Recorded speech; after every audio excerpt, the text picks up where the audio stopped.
اللہ کے ذکر کی بہت بڑی فضیلت ہے۔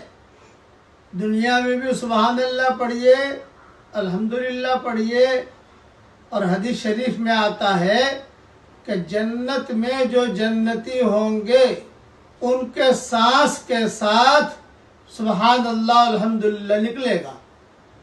یلہمون التسبیح، یاد رکھنا۔ اس لیے جنت میں نماز تو نہیں ہے، جنت میں حج نہیں ہے، جنت میں روزہ نہیں ہے، لیکن جنت میں تسبیح اور تحمید ہے۔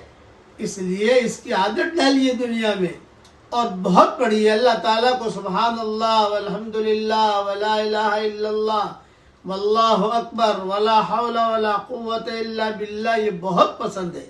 اور یہ حدیث والا مضمون مسلم شریف، مسند احمد اور دوسری کئی کتابوں میں موجود ہے۔